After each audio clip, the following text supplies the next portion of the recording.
This is how you end up getting a site that looks amazing. And then when you bring it to someone like me who's focused on marketing or who's focused on SEO, we'll look under the hood and say, yeah, this is a hot pile of trash. We can't use this, right? Because it's not built in a way to actually be usable.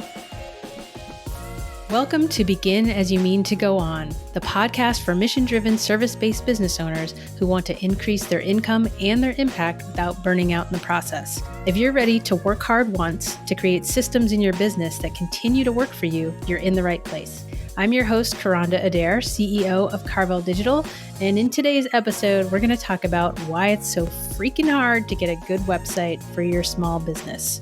I don't think I'm being dramatic when I say this might be the most important and most useful episode so far in terms of saving you for some really painful mistakes. Before we get into it, if you are new to the podcast, do me a favor and listen to this entire episode. And then if I've said something that makes your life and your business easier, you can say thank you by hitting that subscribe button and leaving a 5-star rating and review.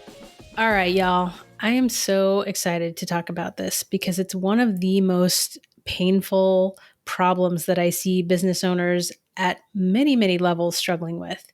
And I really struggled with how to structure this so that we can get through everything and make the most sense. So I'm going to give you a little background on my perspective and where I'm coming from on this issue. Then we're going to talk about the players, the main players being, of course, the client and the service provider. I'm going to give you some kind of general archetypes on where people fall in the hierarchy of things. And then we'll talk about what happens when you mix different types of clients and different types of service providers together and how things can go horribly, horribly wrong, or how you can stack the deck in your favor to make things go a little bit better. I'm also going to address what to do when you're really at the start of your business and maybe you don't have the resources to invest properly in someone to help you with this and what you should do in that case. All right, so let's get into it.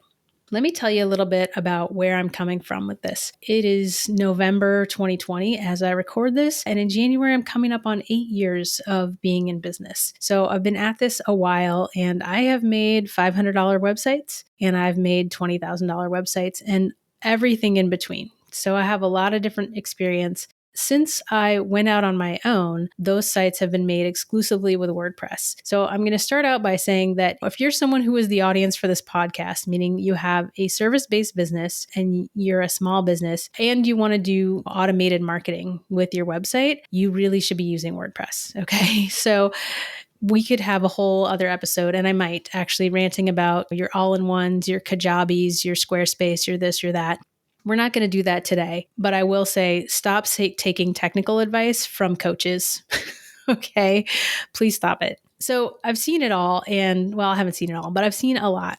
And if you want to know why I think you should use WordPress over some other solutions, I actually have a whole lesson on that. I will link to that in the show notes. But basically, you want something that is robust, that can grow with your business, and more importantly, can play nice with the other technical solutions you're going to need to market your business. And your Squarespaces and your Wixes aren't going to do that. So another important thing to know is I have a particular viewpoint when it comes to technology, and it has to do with the reason that I went into technology in the first place. I was really excited about the internet as a communication tool. That was initially when I first got on the internet in high school. It was mostly to get on and chat about Xena Warrior Princess. Right? But I've always been excited about technology as a communication tool first and foremost. And so when I went into the tech field, that's kind of my driving viewpoint. And when I started to work with clients on my own, my attitude was really more about finding solutions that were efficient over using a specific technology or playing with tech. And I think a lot of developers are really excited about the technical piece and less excited about the solution that they're going to hand over to the client. Not in every case, but a lot of times. So that's my viewpoint. And I really came to believe that if I was custom coding something for a client, then somewhere along the way I had probably failed in my job, because the job is to find the solution. The job isn't to have to custom code everything. And especially now, but even back when I started, there were a lot of things that were solved problems that you didn't have to reinvent the wheel. I think that's a particular viewpoint that is kind of rare for developers and certainly for freelance developers. So that's important to understand. All right, let's talk about the players. we've got clients and we've got service providers. And on the client side, there's a few different archetypes or groups that clients tend to fall into. A lot of clients know that they need the tech, right?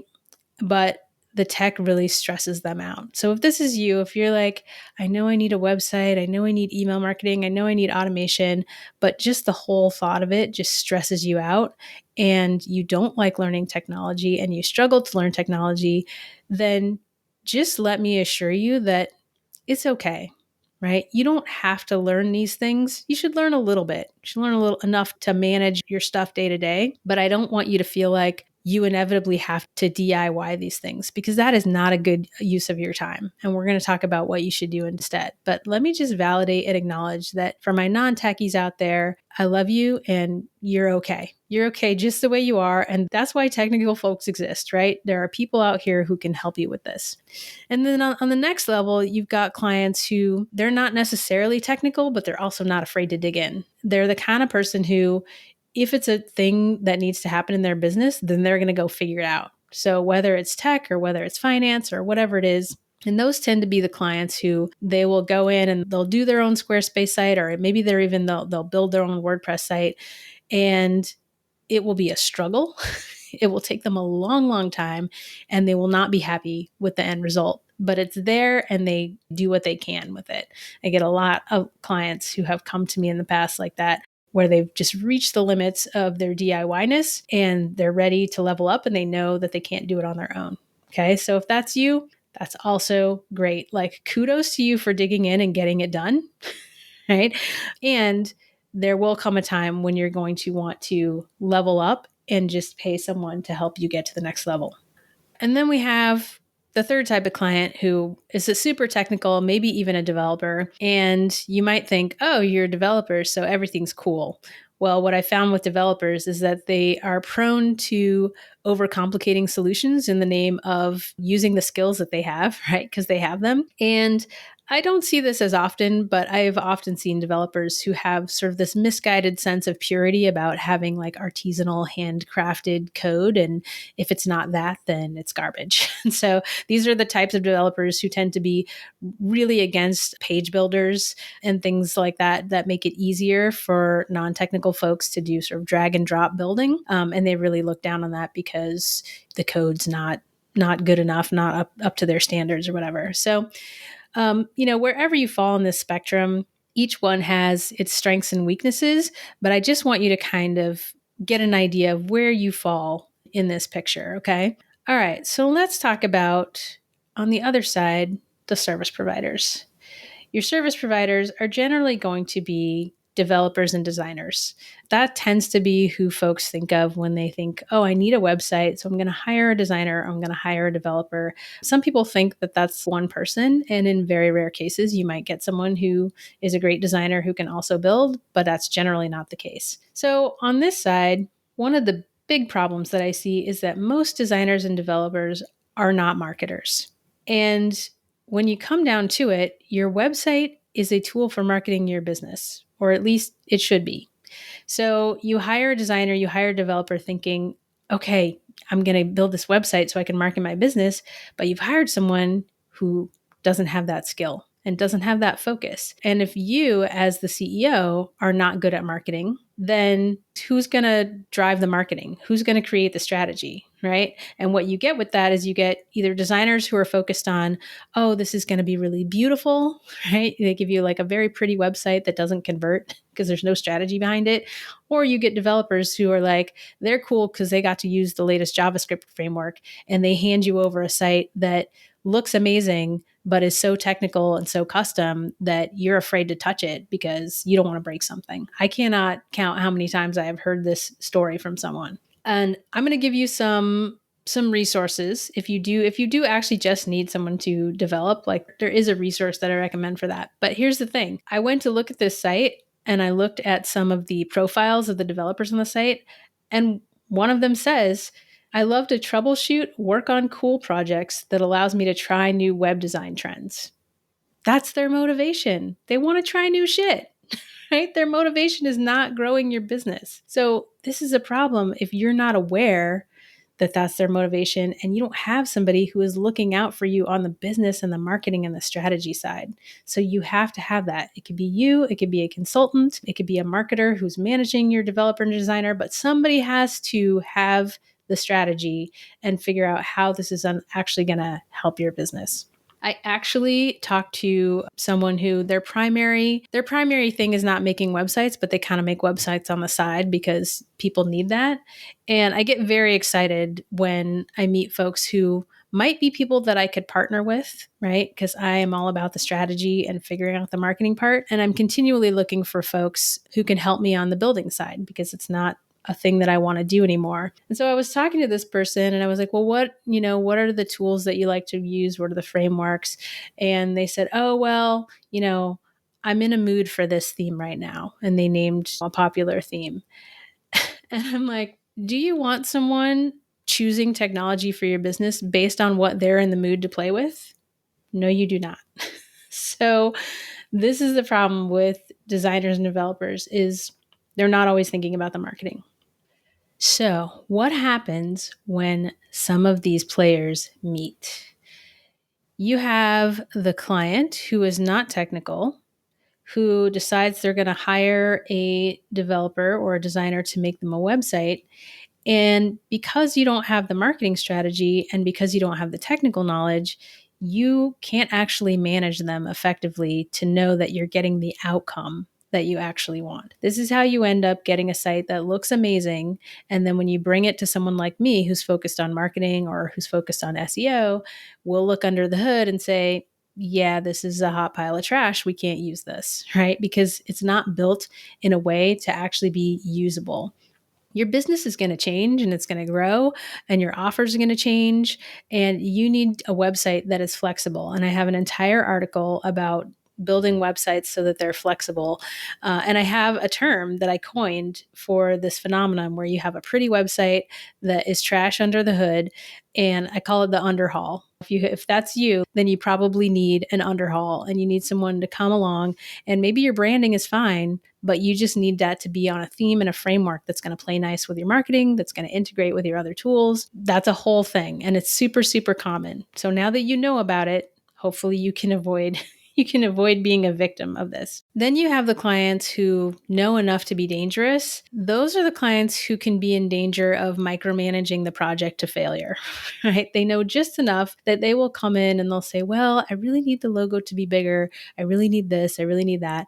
But you don't actually understand what is best practice in terms of making your website effective. These are the folks who are really focused on making sure that their favorite color ends up in the header, and they're not really thinking about their audience and what their audience needs to do with their website so that they can become your clients. These are a lot of the projects that I ran sort of in the middle years where I would really be trying my hardest to do the right thing for the client in terms of the result that they told me they wanted, right? You tell me you want to make more money. You tell me you want this many clients. You tell me you want people to come to your website and do a certain thing. And then they would fight me at every turn. Just putting their own wants and needs really. And I would come in and be advocating for their audience, because advocating for the audience is actually advocating for the business to succeed. Because if you give your audience what they want, they're going to give you what you want, which is to do business with you. That was a lot of headbutting. And it's one of the things that really led me to just stop making websites at all for at least a year. And I have so many stories, y'all. So these are some of the things that happens. And why is it so hard?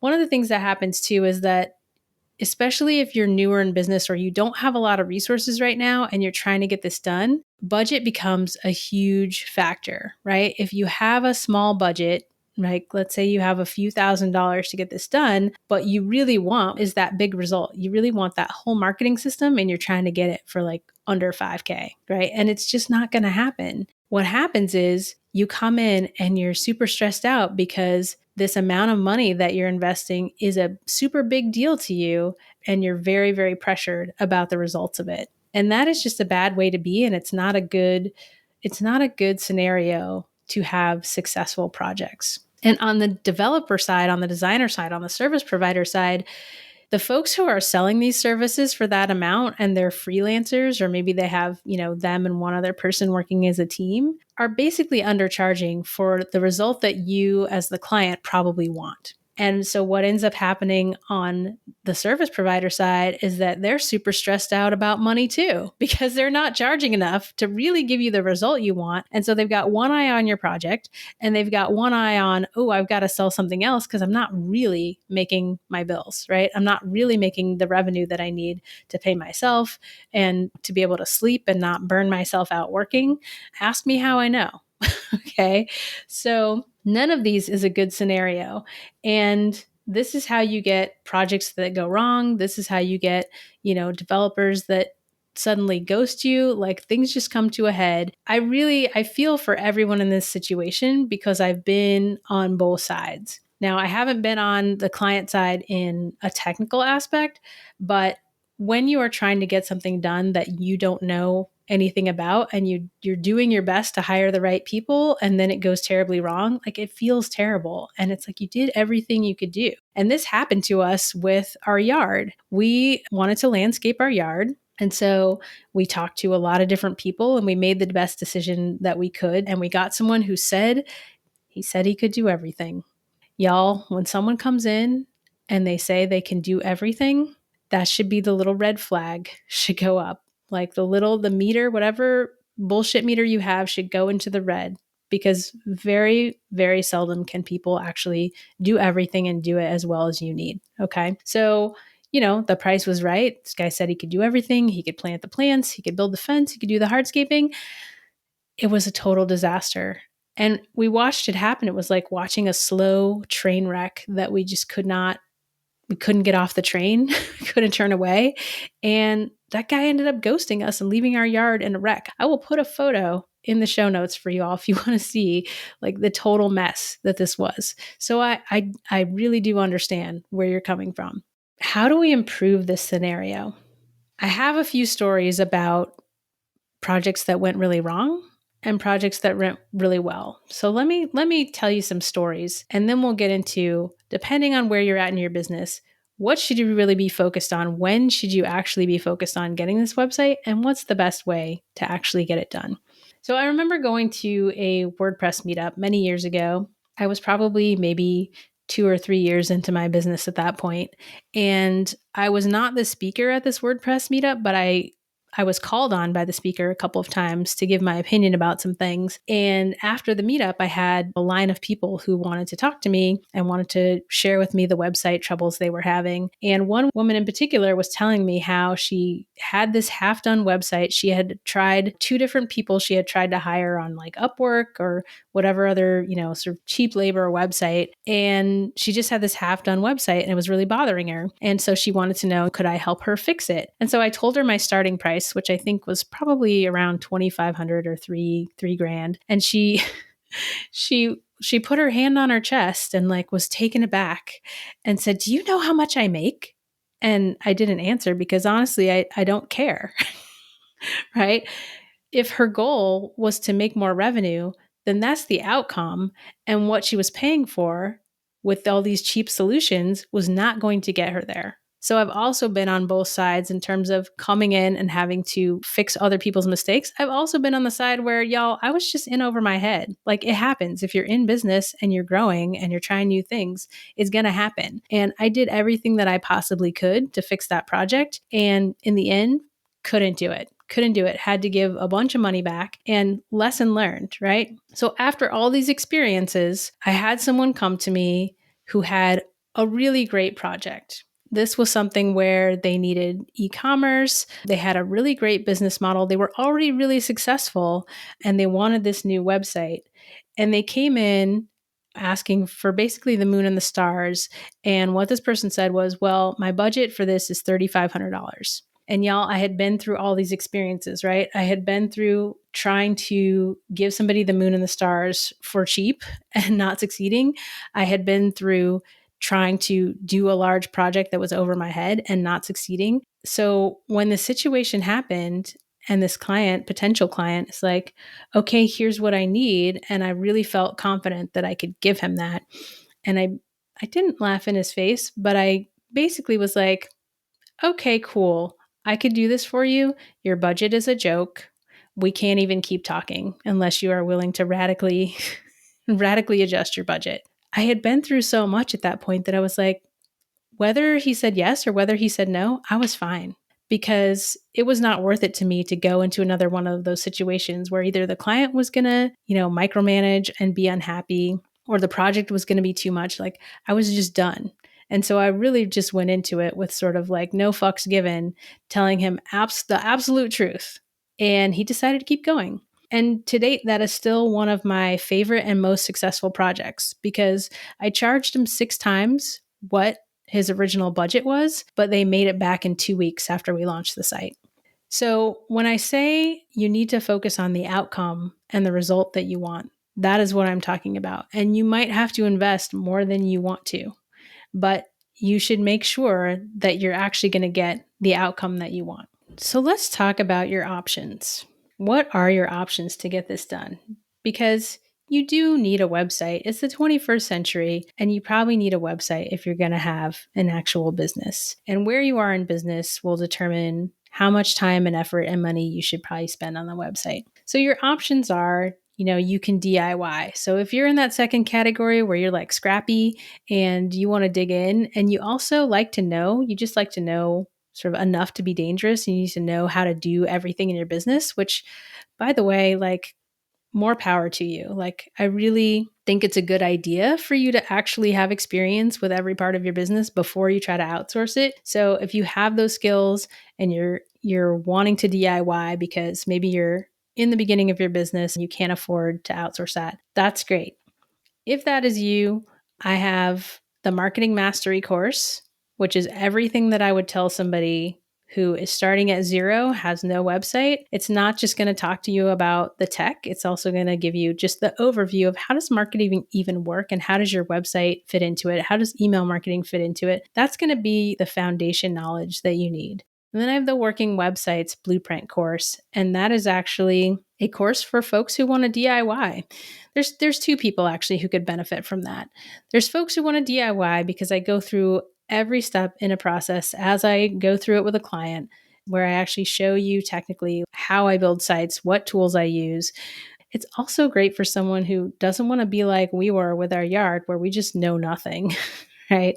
If you want to get a grounding in understanding at least how to talk about the technology so you know what your developer is talking about when they come to you, that is also a great use for that course. So I'll link to all of these things in the show notes. Then there's the sort of the cheap route. You hire someone on Upwork, or you get a student or your niece who learned HTML that one time. A lot of people go this route, and that sort of gets them by. And you know what? If you're going to do that, that's fine. All of these are okay choices if that's what you need to do, but you just need to understand the implications of those choices and how these choices might come back on you in the future, or just know that you're going to need to level up, like from whatever sort of first level site that you end up getting. There's some folks who like go all in the beginning and they get someone to actually design and develop their website. The problem with this, if you're newer, is that if you don't have sort of your 3 fundamentals down, which is your offer, an offer that people actually want, your audience, and your messaging, then the chances of that website actually helping your business are very slim. But maybe it just gives you, I've totally done websites for people where it's like, you know what? I just need a website to feel legitimate. I just need to be able to hand out my business card that has a website on it that I'm not ashamed for people to go to, that makes me look like I'm in business. And if that's you, like, that's also a fine outcome. Just understand that that's the outcome that you want and be willing to invest to get that. I used to do website in a day builds for people where we would really they would come with all their content and we would just get it done. That's also an option. There's trade-offs, of course, with all of these. Whenever you're getting something that is actually a pretty good solution, but it's low cost, you're usually trading something off. A lot of folks I know who are trying to serve this space of people who just really need something good, but they don't have a lot to invest. Maybe it's that you're going to have to sign up for their maintenance plan for a year. Maybe it's that you don't actually own the domain and they're building out your sites on a multi-site that you don't actually own. And if you wanted to leave that service, you would have to transfer it over to your name. Just these are the kinds of things that are the trade-offs that you have to consider and ask questions about when it's like, oh, you can have your whole website for $99. Really? Why is that? What are the trade-offs that are happening in order to make that possible? These are the questions that you need to ask. On rare occasions, you will find a freelancer who can make a well-designed, functional, but flexible marketing website for your business and do it for, say, less than $5,000. If you find that person, thank your lucky stars. And when they're finished with your project, if you're really a friend, encourage them to raise their prices. Because what you've really found is someone who doesn't yet realize how rare and valuable they are. Actually doing all of the things that need to happen in a website project to really prepare you for marketing and for doing really effective marketing is a lot. And it's very, very hard to actually make a living as a freelancer because of this value mismatch.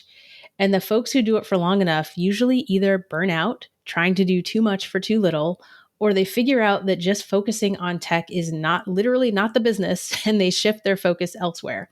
And I have so many examples of this, of business friends who started out as WordPress developers and then decided to actually make money. And I had a great conversation with Jamie Slutsky over at the Tech of Business podcast. She hosted me over there, and we talked about the fact that we have very similar tech origins, but went in wildly different directions. I had a similar conversation with Raina Carcillo over on the Small Stage Big Impact podcast just about a month ago. And we talked about the dangers of the web guy, which is our shorthand for those sort of hoodied coder dudes who just care about the tech and using the latest JavaScript framework. And even my brilliant podcast producer, Noelia Sanchez, started out in the WordPress space. And all of us figured out that that's actually not where you can bring the most value, is just doing the tech. And one of the things I've noticed about those of us who do still make websites for people is we have almost this reluctance about us. It's because if we could trust that we could send you somewhere to just get a website and then come back to us for marketing or SEO or whatever it is we're actually focused on without coming back with a pile of crap, like we would do it. But it's so hard to find those people who care about the right things, who understand the marketing, who understand how to build the foundation so that we can do what we need to do. And what I found is that the folks who are best at doing this are doing it not because we enjoy the technical part so much, but because we really want you to win and we know how hard it is for you to get that good help. And we just really want to get to the fun part, which is the marketing, but we also don't want to slog through like your pile of crappy tech in order to do that marketing. So if you're looking for someone to help you with this, like that's one of the things you can kind of look for is what are their motivations? Ask them why they do what they do and how they got into the space. Now, I want to say a few words for those of you who have WordPress PTSD. I know this is a thing. Maybe it's because you DIY'd or you hired that developer who handed you over that pile of code that then you can't touch. Whatever reason, you had a bad experience with WordPress and you will do almost anything to try to avoid WordPress. And what I want to say to you is just use WordPress. It is not worth the trade-offs. We just talked about some of the trade-offs.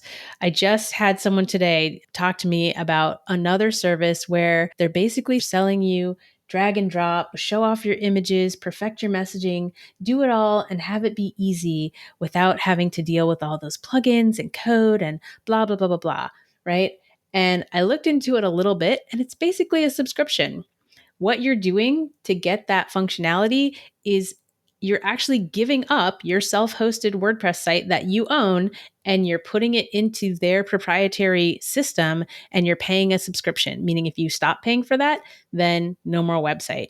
And here's the thing, WordPress is 17 years old. It is a mature product and you could already have drag and drop functionality. You just need someone who understands how to build what you want in a way that is easy for you to manage. So stop trying to get around it. Stop being cheap. Do the damn thing. Build your foundation. And I promise you, if you have the right foundation, it will be as easy as it can possibly be when it comes to talking about technology. Just stop trying to make it easy. It's not easy to do this stuff. And if it was, then it wouldn't be so expensive to get it done well. I once presented a workshop and we were talking about websites and how to get good websites. And at the end of the workshop, people were asking me questions and they were complaining about how hard WordPress is and telling me all about their bad experience. And literally, while they were complaining to me about how hard it was, in about 10 minutes, I put up a really nice WordPress site, turned my laptop around, showed it to them, and said, "This is a solved problem. Can we please get on to the good stuff?" So that's what I want to tell you. This is a solved problem. You may not know how to solve it, but you can actually have what you want in a platform that integrates and plays well with others so that you can do what you need to do. Now, if you are someone who's been in business, you've been riding on your DIY or your Squarespace, and you've gotten to the point where you're really starting to scale, this is when I see a lot of people starting to come to me as well, is now they're starting to have their glow up, right?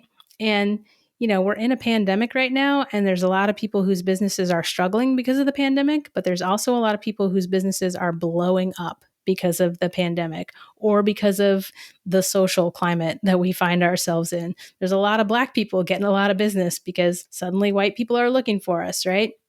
If you are getting your glow up right now, that is a great time to be like, let me go back and make sure this foundation is solid. And for that, you are going to need a consultant or a marketer, someone who can bring all these pieces together as a whole and make sure that they work well. And that is what we do for people like on our agency side. There's a reason this podcast is called Begin As You Mean to Go On, because when people come to me and they're like, "Oh, do you just do websites? Do you just solve this problem?" No, I don't have any interest in that anymore, because when you give people half solutions, they generally don't get the outcome. And then they just feel bad about having dropped a bunch of money and not get the outcome that they want. I just had this happen with a client where we did a marketing intensive, and then they wanted to know, what could you do in 1 month? And I was like, well, it doesn't really matter, because I'm not willing to just do 1 month, because what they needed was going to take longer than that. So I'm dealing in whole solutions. That's my jam. If you want someone to give you piecemeal solutions, then that's someone different. So whatever phase you are in, something to think about is, what is the outcome that you want to get from this project, from the service provider that you're engaging with? Be super clear on that. Is it, I want a functional website? Is it, I want a website that's functional, that I can control? I want to be able to go in and edit it, because if I had $1 for the number of people who've come to me and said, yeah, my website's great, but I can't actually change anything. Sometimes they can't change the address. Like, you move your office and you can't change the address, and people show up to the wrong place when you try to meet with them. So be super clear on the outcome, and then figure out, what are you willing to invest to get that outcome? Does your business model actually support the investment that you need to make to get this outcome? Sometimes I have folks come to me who, they're not trying to necessarily grow and scale their business a whole bunch, but they really don't want to have this website that looks like it was built in the 80s, if there were websites in the 80s. Sometimes you have to ask yourself, is your peace of mind worth the investment to make, so that you don't have to go through 2 or 3 crappy developers instead of just paying up to get it done right the first time? And, you can always roll the dice, right? I'm giving you this information, but if you still want to go out and roll the dice, I always look at it like, you have as much chance of that going well for you as you do trying to get, to go on a car lot with a car full of lemons, and you don't know anything about cars, and you find the one car that's not a lemon, right? That's kind of what you're doing if you are not technical, you don't understand marketing, you don't understand design, you don't understand how things work, and you want to just roll the dice and hire someone on Upwork and hope that you can get the outcome. Because somebody has to know what they're doing. Let me talk to the folks right now who are listening to this and struggling because you really want that nice website, but you don't have the resources to invest right now. Okay. What should you do instead? And you're not going to like this answer, some of you, but this is the honest answer. If you don't have the resources to hire someone that can give you the result you want, then you need to go sell. You need to go make more money in your business. Too many times, folks are focusing on these things that really you don't need yet to make money. If you are in the first year or 2 of your business and you are not consistently making the revenue that you want, then you need to learn to sell. You don't need to learn to build websites. Okay. And that is actually the genesis of where Content Bootcamp came from. I was creating these projects for business owners that it became clear they didn't understand marketing and how to get clients in their business. They were so focused on the tech that they weren't taking my advice about the marketing. And I just got tired of it, y'all. I got tired of it. And so I just stopped altogether. I was like, okay, I'm just not going to do any done for you services. And I'm just going to teach people how to use content to actually get clients. And that was really, really successful. And what dragged me back in is that those original coaching clients started to understand that their tech was now hindering them from doing some of the things that they learned. If you are in this boat and you're struggling and you're just wishing you could get help, but you don't have the money, go sell some stuff. Make sure that your offer and your audience and your messaging is dialed, and go sell some stuff. The most web assets that you probably need to do this is a landing page. I'm a big fan, and I say all the time, if you can't sell it with a Google Doc and a PayPal button, then you probably shouldn't be creating it. So you don't need a website in order to get clients. And at the most, you need a landing page. And again, I have a course that I'll link to in the show notes. It's not even a course. It's like one lesson. I think it's about 40 minutes long. And it shows how I use WordPress, like very, very dialed back WordPress install, to just create landing pages. So if you don't want to use something like ClickFunnels, which I hate, or Lead Pages or third-party software, you can go and check out that lesson on how you can do it with WordPress. And because my theme is begin as you mean to go on, if you do that, then when you do get to that point where you're ready to upgrade, you're already on WordPress and you can just sort of expand out the site. If you do want to use a third-party tool, you already have a Squarespace site, check out something like ConvertBox. ConvertBox allows you to do things like put lead magnets, put opt-ins on your pages, show conditional content to people based on where they came from, create those pop-ups. All of those things you can do with a tool like ConvertBox, where you don't necessarily have to ditch your Squarespace website or upgrade, but you can do the fancy marketing things without a huge cost. So that is my advice to you. If you can't afford to get the result you need, go make some money. And if you don't know how to do that, then come join us in Content Bootcamp, because my clients continue to win every week. We have our coaching call and people are sharing wins all of the time. They're getting clients, they're raising their prices, they are creating marketing systems in their business that will continue to work for them. So might not be the answer you want to hear. And it doesn't even have to be me. Maybe you learn this from someone else, but you are going to have to learn it. And if you think that you can grow your business without learning to sell and without growing your audience, then I have bad news for you. All right. We went through a lot, y'all. And I hope this was helpful. I really hope that I get to some of you before you make these mistakes and you are able to avoid these. But even if you have made some of these mistakes and you've paid the price for it, I still hope this helps you understand why that happens so that you can avoid it in the future. Okay. So who needs to hear this? I know so many people are suffering with this issue or about to suffer with this issue.